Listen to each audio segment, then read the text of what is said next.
दोस्तों, किसी ने सही कहा है कि आवाज़ ऊंची हो तो कुछ लोग सुनते हैं, लेकिन अगर बात ऊंची हो तो बहुत सारे लोग सुनते हैं। नमस्कार दोस्तों, एक छोटी सी कहानी। यह कहानी एक लड़के की 24 साल का लड़का जो सेठ के यहाँ पर नौकरी करता था। उसके माँ बाप इस दुनिया में नहीं थे। ज़िंदगी बड़ी परेशानी में चल रही थी। वह जाता था, रोज़ाना पैसे कमा करके घर आता था, खाना बनाता था, खाता था, सो जाता था। एक दिन उसने देखा कि एक बूढ़ा फ़कीर अपनी पीठ पर 3 थैले एक शहर से दूसरे शहर की ओर ले जा रहा था। वह काफ़ी बूढ़ा भी था और काफ़ी देर से यूं ही सफ़र कर रहा था, और आखिरकार कुछ दूर सफ़र करने के बाद वह चलते चलते थक कर एक पेड़ के नीचे बैठ गया। तभी उसकी नज़र एक नौजवान युवक पर पड़ी जो उसी रास्ते से जा रहा था, और वह भी उसी दिशा में जा रहा था जिस दिशा में उस बूढ़े फ़कीर को जाना था। तभी वह लड़का उन बूढ़े फ़कीर के पास से होकर गुजरा।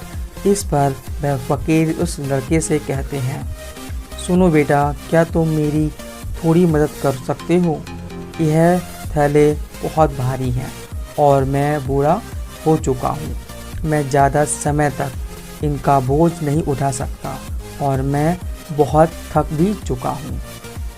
तो क्यों ना तुम मेरे थैलों को ले लो और मुझे उस दूसरे गांव तक पहुंचा दो। इसके बदले में मैं तुम्हें 3 स्वर्ण मुद्राएं दूंगा। वह लड़का उन फ़कीर की सारी बातें सुनता है और फ़कीर से कहता है, कोई बात नहीं बाबा, मैं आपकी मदद करने के लिए तैयार हूँ। बताइए आपको कहाँ जाना है? ऐसा कहकर उस लड़के ने उन फ़कीर का एक थैला उठा लिया और कंधे पर ले लिया। तभी उस जवान लड़के को यह एहसास हुआ कि यह थैला तो सचमुच बहुत भारी है। वह लड़का फ़कीर दोनों रास्ते में आगे की ओर चले। कुछ दूर आगे चलने के बाद देखते ही देखते वह गांव ख़त्म होने लगा और अब एक सुनसान रास्ता आगे की ओर जा रहा था। वे दोनों अपने मार्ग में मस्त होकर आगे की ओर बढ़ रहे थे।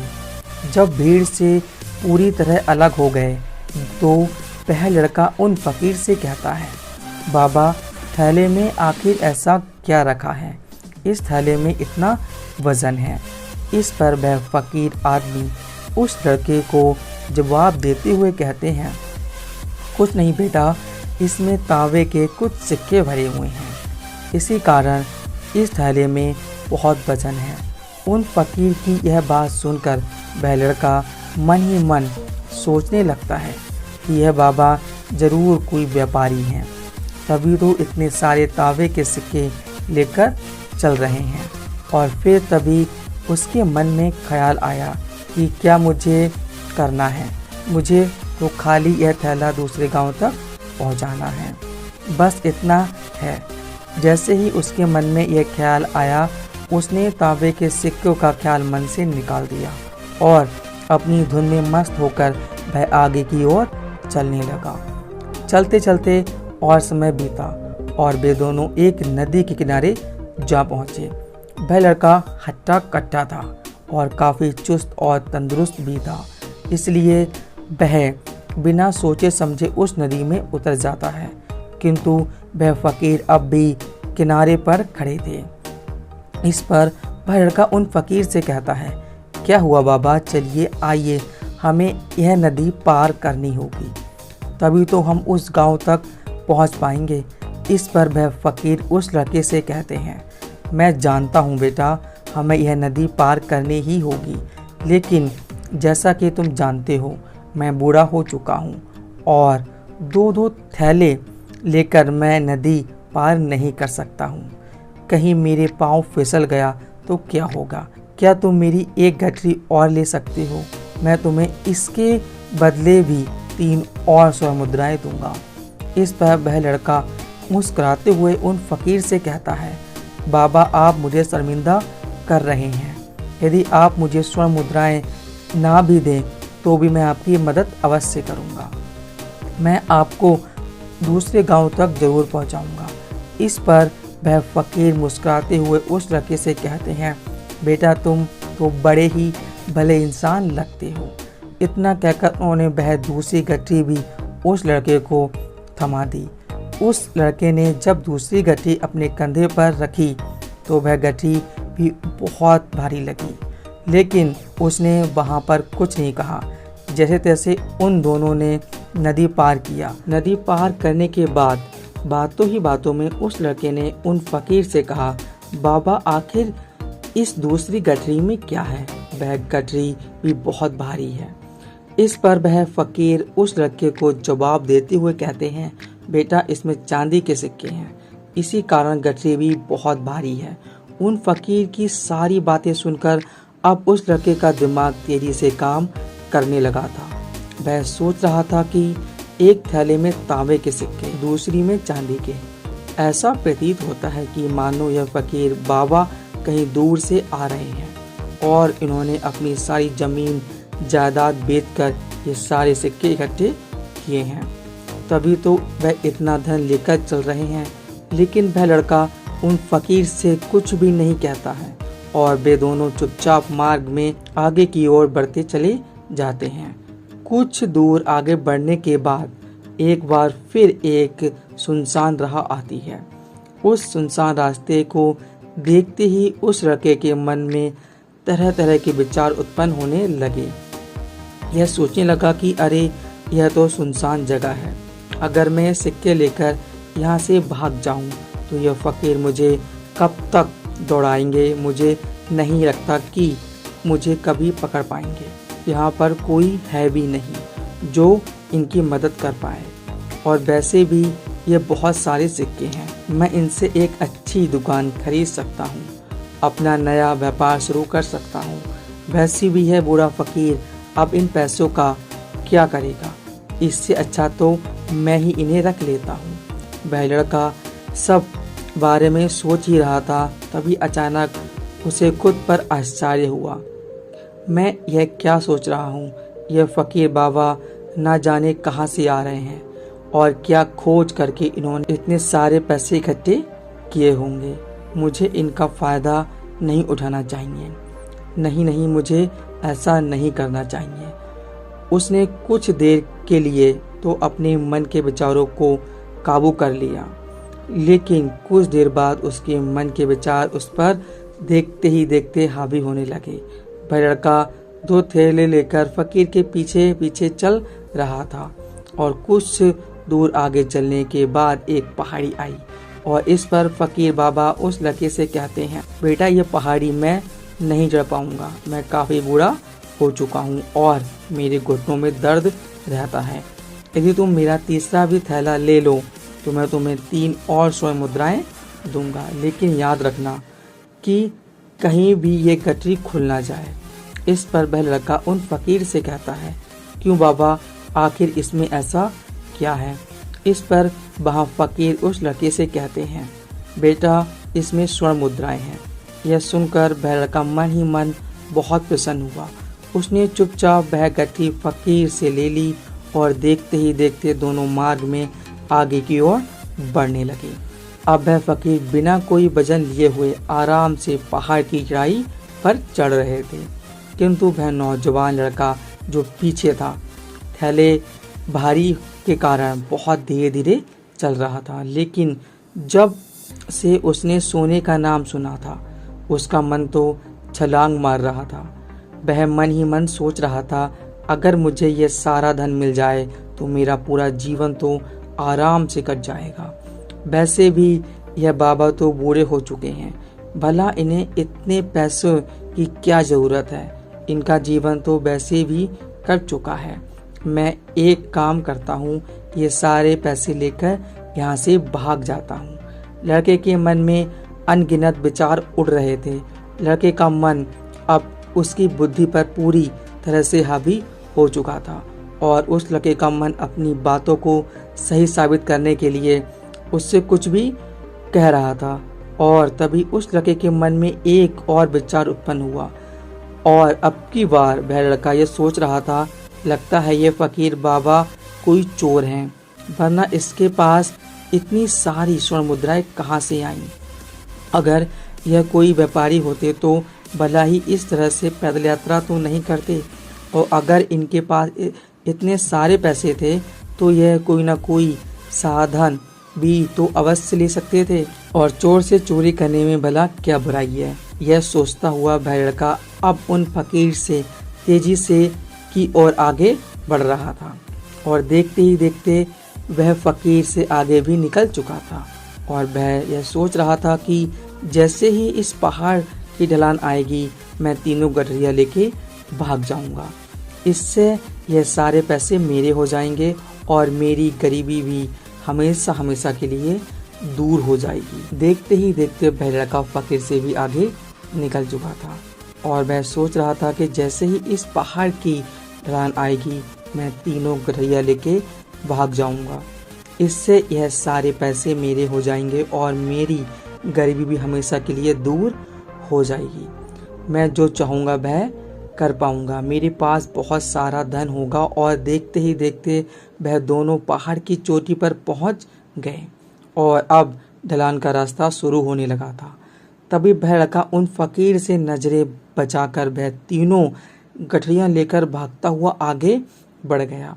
अब उसे अपना शरीर बहुत हल्का महसूस हो रहा था, मानो उसे उन तीनों थैलों का वजन तक मालूम ना पड़ रहा हो। काफी दूर दौड़ते दौड़ते किसी तरह से वह अपने आप को बचते बचाते अपने घर पहुंचा। उसकी खुशी का कोई ठिकाना नहीं था। उसने सोचा क्यों ना मैं जल्दी से जल्दी इन गठरियों में से वह सारे पैसे निकाल लूं। यह सोचकर जब उसने गठरी खोली तो पहली गठरी में उसे लोहे से जंग भरे हुए सिक्के मिले। यह देखकर उसे यकीन नहीं हुआ, और इस पर उसने फटाफट दूसरी भी खोल डाली। इसमें भी उसे लोहे के जंग से भरे हुए सिक्के ही निकले। यह सब देखकर वह लड़का बड़ा हैरान था। आखिर यह सब क्या हो रहा है? उन फकीर ने मुझसे कुछ और ही कहा था। अब उसमें वह सोने वाली गठरी खोली तो उसमें भी लोहे के जंग लगे हुए सिक्के निकले। यह देखकर वह लड़का बहुत क्रोधित हुआ, और उसने सोचा उन फकीर ने मुझसे झूठ क्यों कहा। उन्होंने मुझसे ऐसा क्यों कहा कि एक में तांबे के सिक्के, एक में चांदी के और एक में स्वर्ण मुद्राएं हैं। यह सब सोच रहा था कि तभी उसकी नजर थैल में पड़े एक पत्र पर पड़ी। उसने वह पत्र उठाया। उस पत्र में पूरा नाटक ईमानदार व्यक्ति की खोज करने के लिए रचा गया है, और इस राज्य का मैं एक राजा हूँ। मेरी कोई संतान नहीं है, इसलिए मैं यह षड्यंत्र रच रहा हूँ ताकि मैं अपने राज्य के लिए कोई एक ऐसे ईमानदार व्यक्ति को खोज सकूं जो मेरे बाद इस राज्य का राजा बन सके और इस राज्यभार को संभाल सके। और इस राज्य का भार भी वही संभाल सकता है जो पूरी तरह ईमानदार हो, जिसके मन में किसी प्रकार का कोई लालच ना हो। तो इतना पढ़ते ही वह लड़का जोर जोर से चिल्लाने लगा, सर पकड़कर बैठ गया। वह जानता था कि यदि वह अपने मन के विचारों पर काबू कर लेता तो उसका जीवन संवर सकता था, लेकिन वह अपने मन के विचारों पर काबू नहीं कर पाया। दोस्तों, महात्मा बुद्ध कहते हैं कि मन ही सब कुछ है। आप जो सोचते हैं वही बनते हैं, इसलिए आपका सबसे बड़ा दुश्मन भी आपको उतना नुकसान नहीं पहुंचा सकता जितना कि आपके मन के ये अनियंत्रित विचार पहुंचा सकते हैं। महात्मा बुद्ध कहते हैं, अपने भीतर ध्यान से देखो। हमारे भीतर जो विचार चल रहे हैं वही विचार शब्द बनते हैं और शब्द कर्म के रूप में प्रकट होते हैं। बार बार दोहराने पर कर्म बर्ताव में बदलता है और धीरे धीरे समय के साथ बर्ताव चरित्र में परिवर्तित हो जाता है, और यही चरित्र हमारे भाग्य का निर्माण भी करता है। इसलिए हमें हमेशा अपने विचारों के प्रति सजग होना बहुत आवश्यक है, हमें जागरूक होना बहुत आवश्यक है। हमें यह जानना जरूरी है कि हमारे मन में किस प्रकार के विचार आ रहे हैं। आगे महात्मा बुद्ध कहते हैं कि कमजोरी हमेशा छोटे विचारों से शुरू होती है। यह एक बीज के रूप में होती है। यदि इस बीज को नष्ट न किया जाए तो यह छोटा सा विचार बहुत जल्द ही एक विशाल वृक्ष के रूप ले लेता है और हमारी बुद्धि की सोचने समझने की क्षमता को भी पूरी तरह नष्ट कर देता है। जिस प्रकार आपने इस कहानी में देखा कि किस प्रकार उस जवान लड़के का मन उस पर हावी हो चुका था और उसकी सही और गलत सोचने की क्षमता पूरी तरह से नष्ट हो चुकी थी, जिस कारण वह यह समझ नहीं पाया कि उसे क्या करना चाहिए। और उसके लालच ने उसके भीतर इतनी ऊर्जा भर दी कि वह तीनों थैले उठाकर इतनी तेजी से वहां से आगे भी बढ़ गया। इसलिए जब आपके मन में पहली बार कोई भी गलत विचार उत्पन्न हो तभी उसे जड़ से उखाड़ देना चाहिए, अन्यथा वह विशाल वृक्ष का रूप ले लेगा और आपको किसी न किसी तरह गलत राह पर धकेल देगा। आप चाहकर भी उसे नहीं रोक पाएंगे। लेकिन अब आपके मन में यह प्रश्न उठ रहा होगा कि हम भला अपने मन के विचारों को कैसे नियंत्रित करें। हमारा मन तो इतना चंचल है कि वह इतना शक्तिशाली है कि वह हम पर हावी हो जाता है। हम चाहकर भी उस पर नियंत्रण नहीं कर पाते। इसका जवाब महात्मा बुद्ध हमें 2 बातों में समझाते हैं। पहली बात, सही इरादा विकसित करो। कई बार आपने देखा होगा कि आपके मन में कुछ और होता है किंतु आप कहते कुछ और हैं, क्योंकि आपके मन के भीतर जो कुछ बसा है वह आपके मुख से बाहर भी निकल रहा है। लेकिन जब हमसे वह गलती हो जाती है तो उसके बाद हमारा मस्तिष्क अच्छी तरह से काम करना शुरू कर देता है। हमारे सोचने और समझने की क्षमता एक बार फिर से जागृत हो जाती है और ऐसी अवस्था में हमें यह एहसास होता है कि हमसे गलती हो गई है और फिर हमारा मन दुखी हो जाता है। हमारा मन अफसोस से भर जाता है। इस भारीपन और दुख से बचने के लिए महात्मा बुद्ध हमें सही इरादा विकसित करने के लिए कहते हैं। इसके लिए जब भी आप कोई भी कार्य करने जा रहे हो तो सबसे पहले आपको खुद से पूछना चाहिए कि जो भी मैं करने जा रहा हूँ इसके पीछे मेरा इरादा क्या है। क्या मैं दूसरों को दुख पहुँचाना चाहता हूँ या दूसरों को नीचा दिखाने जा रहा हूँ या मुझे खुद को ऊपर उठाना है। खुद से सवाल कीजिए, खुद को जागृत कीजिए। जब आप अपने विचारों के प्रति सजग होंगे तभी आपके भीतर सकारात्मक ऊर्जा का प्रवाह होगा, तभी आप सकारात्मक इरादों से जुड़ने लगेंगे। आपके मन के भीतर बसी हुई वह नकारात्मक ऊर्जा और नकारात्मक इरादे दिन ब दिन कम होने लगेंगे। परंतु याद रहे, आपको यह रोज करना होगा और आपको यह हमेशा ध्यान रखना होगा कि आपको केवल अच्छा सोचना है। आपके इरादे हमेशा अच्छे होने चाहिए, तभी आप दुख तकलीफों से बच सकते हैं। अन्यथा आप इसी तरह से दुख तकलीफों में घिरे ही रहेंगे और आप कभी भी निकल नहीं पाएंगे। दूसरी बात, मन के प्रति सजगता विकसित करो, जिससे आपका मन देखते देखते शांत होगा और आपके मन के भीतर बसी हुई नकारात्मक ऊर्जा, नकारात्मक विचार खत्म होने लगेंगे और आप शांति की ओर आगे बढ़ेंगे। और आपको इसके लिए बस इतना ही करना है कि इस पल में जो कुछ भी हो रहा है आपकी आंखों के सामने, जो भी कुछ भी जैसा भी चल रहा है, बस उसे देखते रहना है। अपने मन के अच्छे बुरे विचार, अपनी भावनाएं और अपनी यादों पर बिना प्रतिक्रिया दी है उन्हें केवल देखते रहना है, जिससे आपके मन के सारे विचार देखते ही देखते खत्म होने लगेंगे। आपका मन खाली होने लगेगा और आप नकारात्मक विचारों की सोच से बच सकते हैं और आप इन दुखों और तकलीफों से भी दूर रह सकते हैं। इसलिए महात्मा बुद्ध कहते हैं, जो स्वयं को देखता है वही सबसे बड़ा तपस्वी है। अर्थात जो अपने मन में चल रहे उन विचारों को बिना प्रतिक्रिया दिए हुए केवल देखता है और उन पर कोई भी प्रतिक्रिया नहीं करता, बस उन्हें देखता है और समझता है। वास्तविकता में वही मन पर नियंत्रण भी कर सकता है और वही अपना जीवन सुखी और खुशहाल ही तौर पर जी सकता है। इसलिए यदि आप भी अपने मन को सुखी और खुशहाल बनाना चाहते हैं तो आपको सबसे पहले अपने मन पर नियंत्रण करना होगा और अपने मन को खाली करना ही होगा। अपने मन के विचारों के प्रति आपको सजग होना ही होगा। अगर आपको यह कहानी अच्छी लगी हो तो वीडियो को लाइक जरूर करें और चैनल को सब्सक्राइब जरूर कर लें, जिससे आपको आने वाली सही वीडियो का नोटिफिकेशन आपको मिलता रहे।